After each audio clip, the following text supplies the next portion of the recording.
beaucoup, Leslie. Oui, merci pour ton message. Je ne sais pas s'il faut rentrer dans les détails pour les morts parce que c'est quand même très spécial, tu sais. Les gens qui travaillent là-dedans, quelquefois, on les appelle les nécrophiles. Ils aiment toucher les morts, etc. Hein. C'est très bizarre, mais ça existe. Il paraît que Karl Lagerfeld, il était nécrophile. Enfin.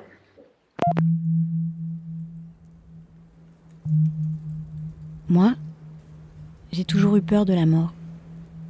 Je détestais tout ce qui pouvait la représenter. Costume noir, cimetière gris, larmes funestes, fleurs en plastique. Je gardais mes distances pour pas qu'elle s'approche. Et puis j'ai perdu mon père. Alors j'ai pas eu le choix. La mort semblait vouloir se familiariser avec moi. À mon tour, je souhaite me familiariser avec elle. Je suis donc allée à la rencontre de ceux qui la fréquentent. Mathieu, Julien, Eddy, André. Fréquenter les morts. Drame post-mortem en 4 actes. Un documentaire de Leslie Menahem. Prologue. Testament.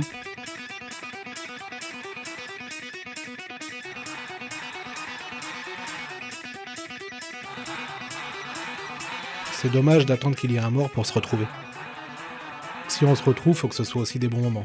Qu'il y ait plein d'anecdotes, plein de discours de proches qui puissent rappeler qui je pouvais être. Et la musique, parce que j'adore la fête. Mon entrée de la cérémonie, faudrait que ce soit AC/DC, Thunderstruck. J'adore cette musique parce que c'est beaucoup de souvenirs pour moi. Ce jour-là, oui, ça va être triste, mais il faudra aussi que ce soit une fête. J'ai réfléchi à l'épitaphe et j'en trouve absolument aucun. Tu m'aurais demandé ça il y a 10 ans, je t'aurais dit « Ah ouais, vivre vite, mourir jeune et faire un beau cadavre, tu vois, James Dean, quoi. » J'aimerais que ce soit une crémation et qu'on disperse mes cendres dans l'océan. J'aime énormément la mer, j'aime l'océan. J'aimerais me dire que après tout, je suis un petit peu mélangé à tout ça. Il y a un morceau de Jimi Hendrix où quand j'ai découvert ce morceau, il y a eu un truc qui s'est passé dans ma poitrine et c'est Little Wings.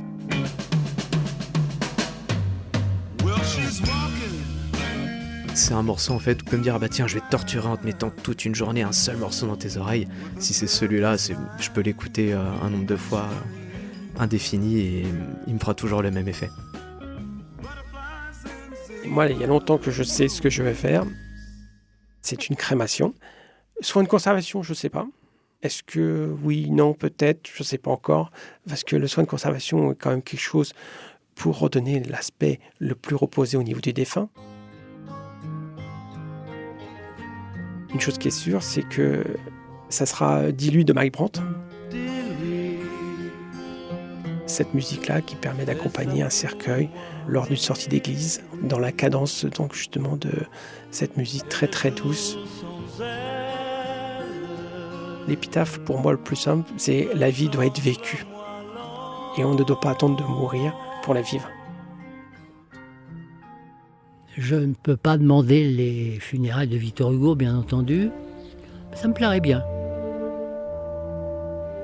Je veux quelque chose d'assez spectaculaire. J'ai déjà vu à peu près quel genre de corbillard je voudrais pour faire mon dernier déplacement. Sinon, dans une Jaguar, une Maserati, ou une Lamborghini, ou un truc comme ça, au moins dans une Mercedes. Et j'aimerais bien qu'on passe peut-être Requiem, une musique de Mozart qui est très très belle, par exemple. Je voudrais passer un film et m'adresser aux gens. Dire, bande de salopards, vous êtes là, vous êtes vivants, et moi je suis dans la boîte là. C'est effrayant, c'est horrible.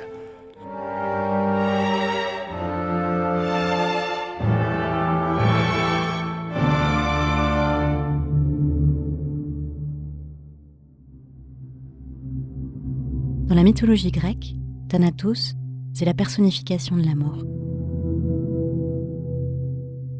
Dans ses représentations, il prend tour à tour l'allure d'un enfant, d'un jeune adulte, d'un vieillard ou d'un squelette.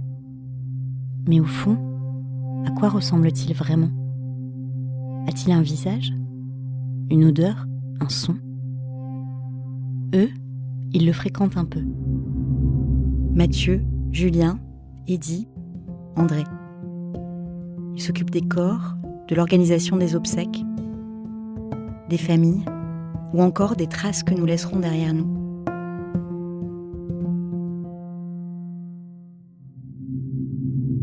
Les porteurs arrivent, ils sont très droits, il y a des formes de gestuelles qu'ils doivent avoir, faut qu'ils soient habillés en costume, ils marchent droit, ils marchent au pas ensemble, ouais, c'est un spectacle. Quand on les voit faire tous, aussi bien les familles que les pompes funèbres, toutes ces choses-là, on a l'impression d'être des spectateurs sur une scène de théâtre. Et en fin de compte, il y a le coup de bâton qui tape 3 fois pour dire ça y est, on met en place les choses. Ça s'arrête là, à ce moment-là, quand le cercueil est fermé.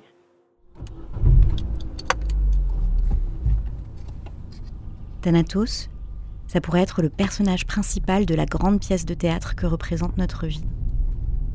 On dépend de lui, il nous rebute, nous inquiète, en même temps qu'il nous fascine. Pourtant, on espère qu'il s'empare de nous le plus tard possible. Acte 1. Allô ? Allô ? Et le corps mourut. Allô ? Mathieu ou la thanatopraxie. Allô, allô ? Allô Mathieu ? Oui. Ah, ça coupe. Oui, ça y est, t'es là. Bonjour, c'est Laure. Oui. Je t'appelle pour des soins pour un monsieur qui vient d'arriver chez nous. Ouais. C'est pressé ou pas ? Oui. Eh ben dimanche matin. Ok, je serais bien aimé à quelle heure ? Tu dis à Aimé que je suis là à... C'est dimanche quand même. Je suis là à 10h30. Ok. Ok. Bah merci. De rien.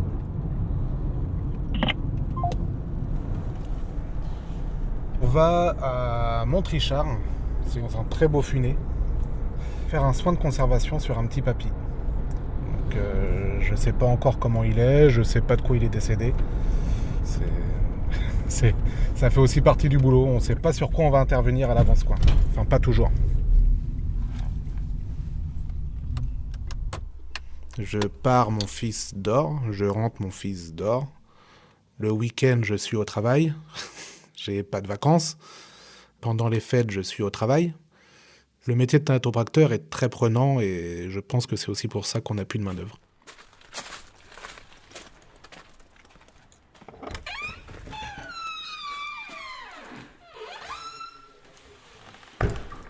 J'ai un tatouage avec une tête de mort, j'en ai même 2. Que ce soit en tatouage, en sculpture, en peinture, en tout ce qu'on veut, j'adore les têtes de mort. Peut-être aussi que c'est dû à mon métier du coup. Je dis bien peut-être, parce que je sais pas si j'aimais les têtes de mort avant ou après avoir fait ce métier, je ne sais pas. Non, t'en es capable. Tu veux un café ? Ouais, je veux bien. Fais gaffe parce que elle coule celle-là, hein Nadine ? C'est celle-là qui coule. Ah, ok. Merci, vous avez plus l'habitude. Elle connaît que sa mère. Ça se trouve, il y a peut-être d'un pote la cafetière qui coule. Peut-être bien le monsieur en bas aussi. Non. J'ai eu peur. Elle va pas vouloir descendre. Oh non, bah quand même. C'était un monsieur qui faisait beaucoup d'œdèmes. Mais beaucoup. Et là, pas du tout.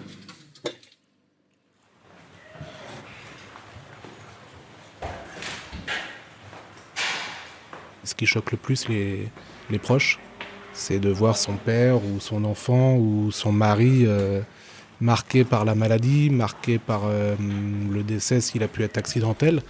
Nous, on va effacer tout ça. Et la famille va retrouver un défunt apaisé. Ça va les aider beaucoup à avancer dans leur deuil. Et c'est important que ce soit pour de l'inhumation ou de la crémation. Ils ont besoin de ce moment de recueillement. De savoir que leur défunt part propre, part habillé, c'est important pour eux. Tu veux que je couvre le visage là ? Ah bah à la limite, ouais, on va fermer la housse, ça va un peu moins la choquer.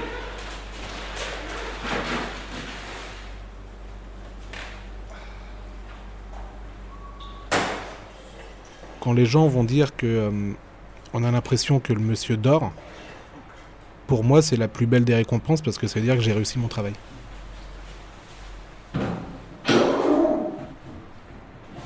Là, je prépare mon bidon d'injection. Il va y avoir la solution à base de formaldéhyde. On coupe le formol avec de l'eau. Si on est passionné, on s'implique à 100%. Et si on s'implique à 100%, on est bon dans ce qu'on fait. Et c'est important d'être bon dans ce qu'on fait. Parce qu'on est là pour soulager les gens. Donc il faut être bon. Avec l'aspiration, on va récupérer tous les liquides biologiques et aussi les gaz qui se trouvent au niveau de l'abdomen. Ça va aussi contribuer au processus de conservation. J'ai pas une carrière très longue, mais là-dessus, j'ai beaucoup mangé. D'avoir dû m'occuper d'amis, c'est compliqué.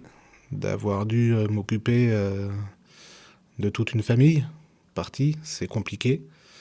On a des choses qui nous marquent à jamais et faut savoir les oublier. Donc par moments, elles remontent. C'est ce qui fait aussi notre humanité, c'est ce qui fait qu'on fait bien notre métier. Il faut savoir les enfouir et passer à l'intervention d'après, quoi. Le jour où ça me travaillera de trop, que je pourrai pas l'oublier, ça veut dire qu'il faudra que j'arrête mon métier. Je serai arrivé au bout. Pour le moment, ça marche encore. Bonjour, aujourd'hui c'est jour de fête, je crois. Enfin, j'ai allumé une bougie pour tous ceux qui sont partis, qu'on aime, morts ou vivants. J'espère qu'ils s'amusent là où ils sont. Voilà. Ok, ma trésor. J'ose pas t'appeler parce que je vois que tu es tout le temps au téléphone.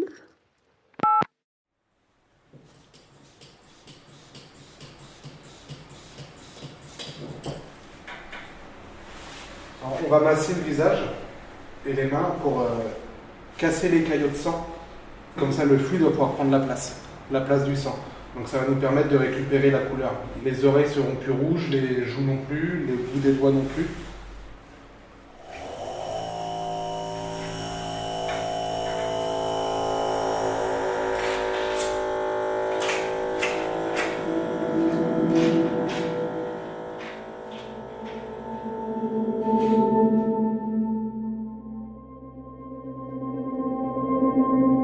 J'avais jamais vu de cadavre.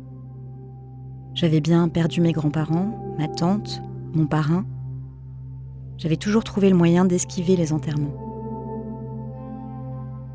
Le jour de la crémation de mon père, j'avais prévenu.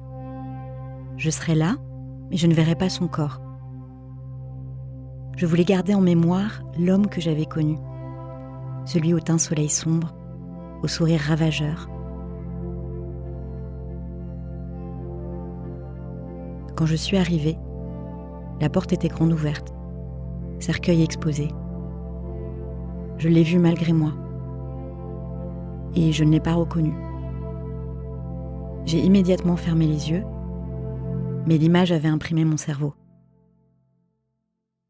C'était ineffaçable. Alors là, je vais procéder à l'habillage. Bon, il y a une petite chemise, un petit t-shirt. C'est soft. C'est encore l'été, donc c'est soft. Ce qui m'a donné envie de faire ce métier, c'est mon père. Mon père, que j'idéalise dans ce métier quand même, parce que c'est maintenant, pour les jeunes qui arrivent, ils connaissent pas, pour les anciens, tout le monde connaissait. On a vraiment grandi dans le milieu, on baigne dedans. Ma tante faisait les toilettes, mon père est thanatopracteur, mon frère est assistant funéraire, maître de cérémonie aussi, il a un peu touché à tout, il a porté, il a fait de la marbrerie. Son boulot d'assistant funéraire, moi sa place je la veux pas. Je supporte pas les familles peinées, parce que je prends trop la peine des gens sur moi, donc ça m'irait pas. Lui il y arrive et il a une force de caractère, je pense, ou en tout cas une force mentale largement au-dessus de la mienne. Donc je préfère me planquer dans mon labo et monter dans ma voiture. Et ma place me convient très bien.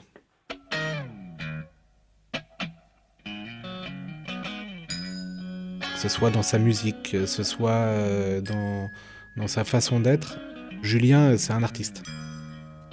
Acte 2. Et la poésie fut. Julien, le maître de cérémonie. Tu as des personnes, ils sortent du boulot, ils vont aller au sport, ils vont aller courir, ils vont se défouler. Moi, mon défouloir, c'est la musique.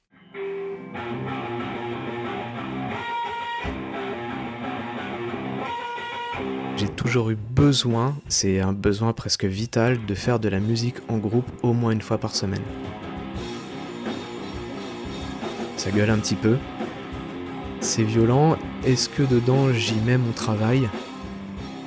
Il y a forcément des choses dans l'écriture qui viennent t'influencer, c'est sûr.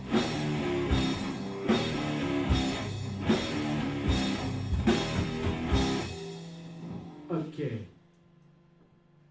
Ne venez pas sur ma tombe, parlez pas de moi avec quelconque emphase dans la voix ou quoi que ce soit. Je ne suis pas là, je ne suis pas mort, je suis juste de l'autre côté du chemin. Alors ça, tu l'as, 4 fois par semaine.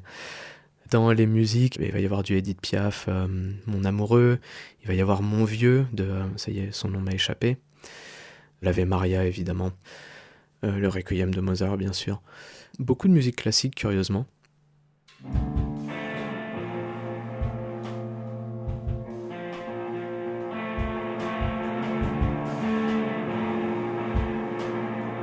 T'en as qui vont se dire, ah bah c'est des obsèques, il faut qu'on mette des musiques tristes, ou j'ai une vision plutôt ouverte, où faut que ça ressemble à la personne qu'on est en train d'enterrer. Puis il y en a, j'ai déjà passé du très bon rock, que ce soit au cimetière ou à l'église.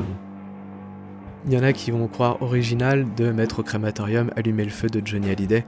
Je pense que si tu me poses la question à un maître de cérémonie du crématorium, ils l'ont à peu près toutes les semaines. L'humour est aussi un exutoire, je pense.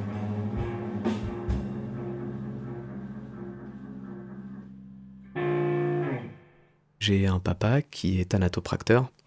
C'est même certainement à cause de ça que j'ai jamais eu d'a priori vis-à-vis de la mort. J'ai jamais trouvé que c'était un milieu sombre ou malsain, ou comme certains peuvent en avoir l'image, parce que j'ai un papa qui en a toujours parlé librement.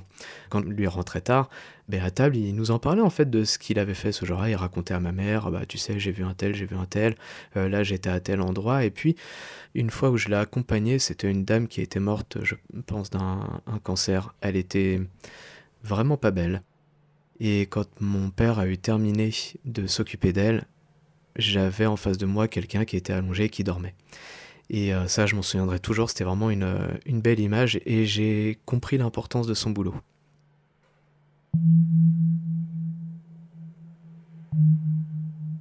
Moi aussi.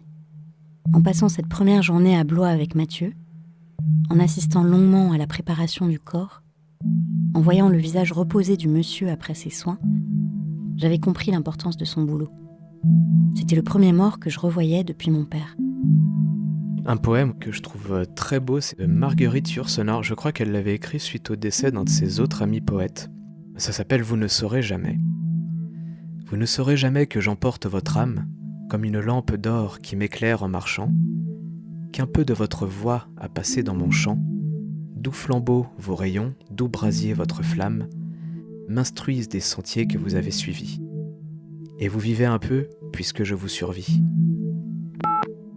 J'ai vu un très beau film avec Tom Hawk, un film américain, mais les noms du film m'échappent, où un homme a perdu sa bien-aimée et il est enterré dans le jardin.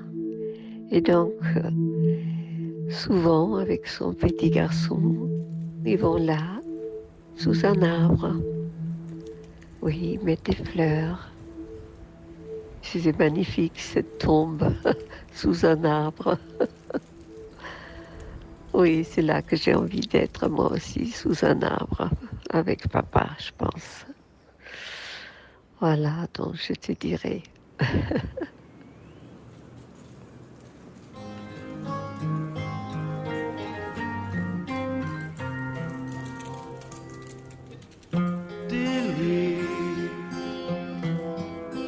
Fais ça pour moi,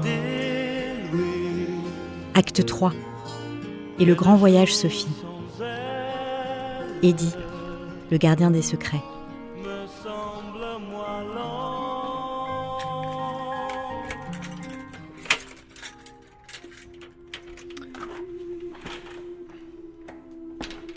Mon déclic que j'ai eu quand j'étais encore au collège, en fin de compte, j'ai perdu ma grand-mère. J'ai voulu aller la voir, à tout prix. Mais la préparation était indigne de ce que j'aurais pu attendre. C'est-à-dire que le visage n'était pas spécialement bien préparé, on ne retrouvait pas ses traits. Pour moi, c'était très difficile de me dire « c'est ma grand-mère ». Donc moi, en fin de compte, aujourd'hui, c'est la première chose que j'essaye d'apprendre à mes agents. Il faut se mettre en position de la famille. Il ne faut pas que les vêtements soient fripés. Il faut que les hommes qui portent les costumes, la cravate soient bien alignés avec les boutons de la veste, que le nœud de cravate soit fait correctement, que surtout au niveau du visage, on peut mettre un petit sourire au niveau des personnes défuntes. Ça peut les accompagner à se dire « elle est partie, elle était joyeuse » ou « il était joyeux ». Il faut qu'on prenne le temps. Et ce métier-là, si on ne prend pas le temps, c'est pas possible. On devient comme des machines et il faut vraiment écouter, partager. Quand la famille nous ouvre le livre familial, se dire, en fin de compte, voilà, on a partagé avec le monsieur de la chambre mortuaire et donc partant de là, il va peut-être faire autrement pour préparer le corps. Il y a tout un protocole qui est fait selon les préparations de corps. Donc il faut savoir que certains pays d'Afrique où est-ce que les hommes sont en tenue de costume de mariée, on a souvent pour les femmes des robes de mariée qu'il faut enfiler, qui est très compliqué à mettre, mais qu'on y arrive. Et moi je propose souvent à ce que les familles nous ramènent un parfum que la personne aimait bien. Parce que quand ils vont venir rentrer dans la salle, il y a tous les sens qui vont être en action. Souvent les gens sont dans l'imaginatif que la mort a une odeur. Et donc là, on casse ce tabou-là. L'odeur du parfum va permettre d'apaiser et de se rapprocher plus facilement de la personne défunte.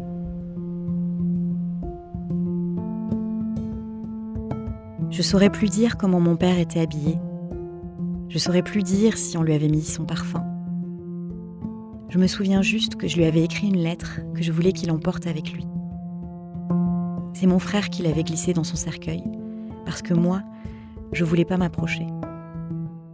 Cette lettre, comme un objet magique, devait nous lier pour l'éternité.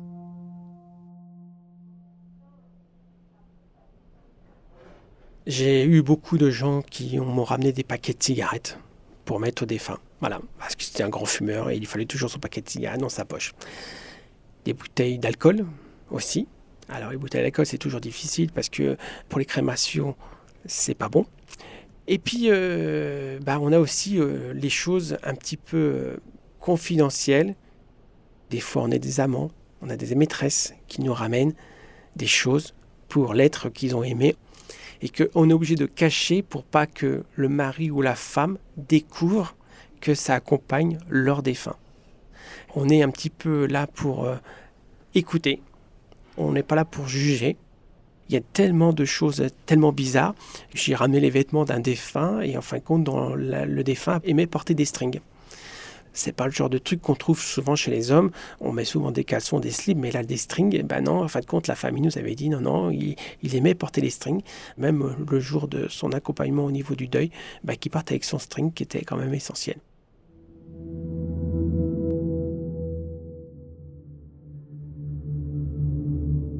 J'avais toujours pensé que pour faire un métier pareil, celui de ces hommes que j'avais pas encore rencontrés, il faudrait sacrément avoir envie de fuir la vie. Je me demandais comment c'était possible, cette fréquentation quotidienne des cadavres, cette passion de la chambre froide. J'avais rien compris. Quand on voit la mort défiler tous les jours devant ses yeux, on ne peut que l'aimer, la vie.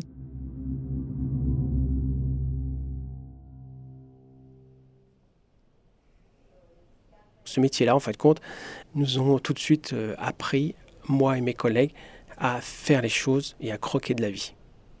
On ne sait pas si demain on sera encore là, on ne sait pas si demain il y a une deuxième vie, il faut vivre sa vie pleinement. J'ai fait du parapente là, j'ai fait le saut le plus haut d'Europe, saut à l'élastique, 120 mètres. J'aime la moto, donc on fait un peu d'excès en moto, on volait plus vite que certaines personnes. Beaucoup de gens se disent « quand je serai en retraite, je ferai ça, je ferai ça ». Moi, je ne suis pas dans ce système-là. Et on n'attend pas qu'il y ait une date précise, retraite ou vacances, voilà. Il faut qu'on fasse les choses. Coucou Mamoun, j'espère que tu vas bien. Bon je voulais te passer le bonjour parce que là je suis au Père-Lachaise. J'y suis retournée parce que je dois aller interroger des personnes qui travaillent aux pompes funèbres à côté.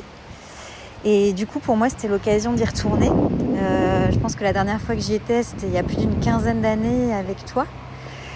Et du coup c'est assez étrange de revenir mais en fait je trouve ça pas si mal. Je sais pas, il y a des grands arbres, c'est assez beau. Il y a pas mal d'oiseaux. Enfin voilà. Et je te propose qu'on se rappelle plus tard. Bisous. Ouais, moi j'aime pas ce cimetière, j'aime pas. Malgré qu'il est très célèbre, il y a des gens très célèbres, etc. J'aime pas, je préfère être dans la nature, voilà. Ok ma Trésor, je te fais un gros bisou. Au revoir Trésor.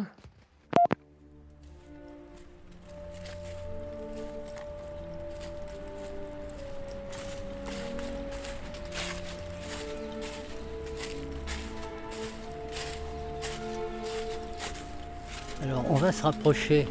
Acte 4. Faites gaffe, parce que c'est plein de choses trappes. C'est un parcours du combattant ici. Et il laissèrent des traces. André, le promeneur nécropolitain. Plus le temps passe, plus je suis prudent. Il y a, évidemment quelques années, je gambadais, je sautais allègrement au-dessus des tombes, etc. Maintenant, je suis beaucoup plus prudent, je fais attention. Parce que j'ai pas envie de finir ici brutalement. Depuis 1970, je parcours les cimetières dans le monde. Ma passion, ça a été de photographier les cimetières. C'est extrêmement exaltant d'être le matin à la porte d'un cimetière immense qu'on ne connaît pas, et on se dit qu'est-ce que je vais découvrir. C'est ce qui est le plus original, le plus émouvant, le plus bizarre, le plus baroque, le plus religieux possible éventuellement, bien que ce ne soit pas du tout mon truc, mais ça m'intéresse. Alors, oui, on va pas prendre tout à fait le chemin habituel, mais ça fait rien puisqu'on est passé par là quand même. On va monter un petit peu.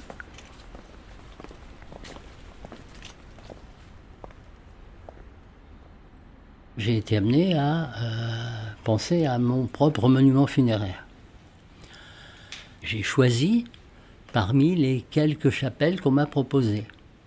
Il y a une espèce d'autel, alors c'est un autel complètement laïque, 2 petits cercueils qui correspondent aux 2 personnes qui sont à l'intérieur, c'est-à-dire ma femme et moi, et puis un livre qui est posé à l'horizontale et qui sert de support à cet appareil photo qui est donc en granit noir. Si j'ai fait une chapelle, c'est pour continuer à être là après mon départ. C'est-à-dire que je vais tout à fait à l'encontre, par exemple, de ce que Victor Hugo avait écrit. Dieu sait si j'admire Victor Hugo. Qu'est-ce que c'est que ces familles qui se font construire des monuments extraordinaires, mais quelle vanité, quelle gloriole, enfin c'est insupportable. Et moi, je comprends très bien que face à la mort, contre laquelle on ne peut pas lutter, il n'y a qu'une façon de faire, peut-être dérisoire, c'est de laisser des traces. Et je crois que c'est ce que font tous les créateurs, les écrivains, les sculpteurs, les peintres, les architectes, etc. Ils veulent laisser des traces de leur passage, ne pas être oubliés. C'est exactement ce que j'ai cherché à faire ici.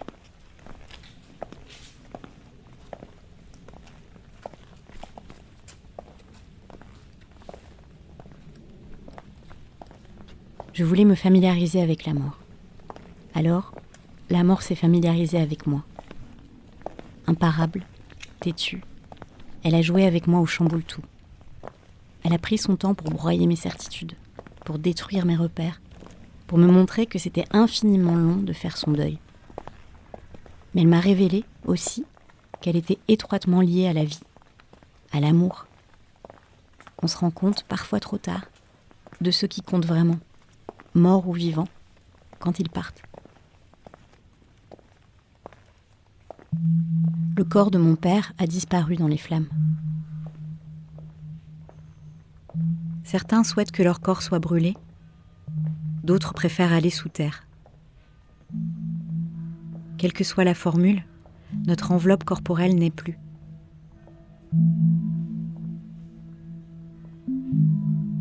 Un jour, on sera plus là, et tout ce qui nous constituait, cheveux, odeurs, peau, larmes, sang, poils, yeux, dents, ne seront plus.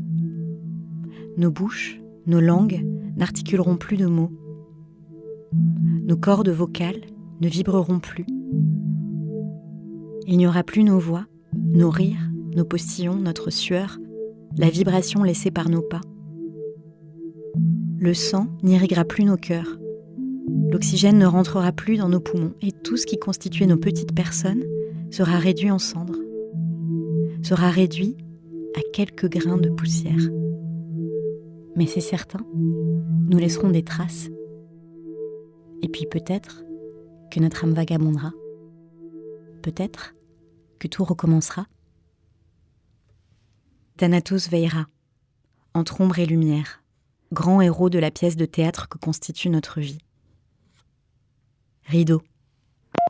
Oui, il paraît que, voilà, pour beaucoup de gens qui décèdent, Épilogue. paraît-il, il y a une petite lumière blanche et que, Post-mortem. paraît-il, on est bien.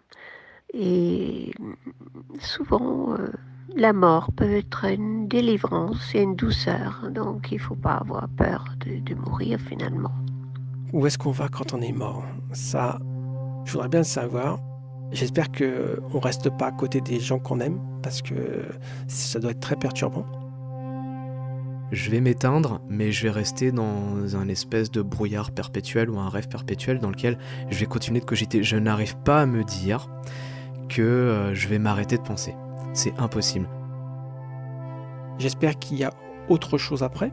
Est-ce qu'il y a une réincarnation? Ça serait formidable. Est-ce qu'on fait comme les chats qui ont plusieurs vies et qu'on améliore nos vies au fur et à mesure qu'on revient à la naissance? Non, moi j'ai plutôt envie de croire que tu vas dans un endroit où il n'y a pas forcément de couleur, que tu es un peu, tu vois, comme dans l'espace, un noir permanent, mais que tu continues de cogiter. Pour moi, on renaît. C'est peut-être pour ça aussi que des fois on a l'impression d'avoir déjà vécu un moment. On recommence à zéro, c'est un cycle. C'est vrai qu'il y a beaucoup de gens qui croient à la réincarnation, ce qui est bien. Je respecte les philosophies. L'Église catholique, c'est un peu aberrant, leur méthode très ancienne, avec la surérection, etc. Mais par moments, franchement, je pense que oui, les corps, ils en vont, mais quelquefois, c'est l'âme et l'esprit qui restent. Je crois en ça, parce que vraiment, par moments, je sens vraiment la présence de papa quand on était assis en Italie, ou même toute seule. Je sens que vraiment qu'il s'invite. Et d'autres êtres qu'on a aimés, je pense qu'ils sont là quelquefois, qui veillent sur nous. Voilà, un trésor. On pourrait parler, oui, des heures de ça, mais Arte Radio. je ne me suis pas trop penchée sur la question, en fait.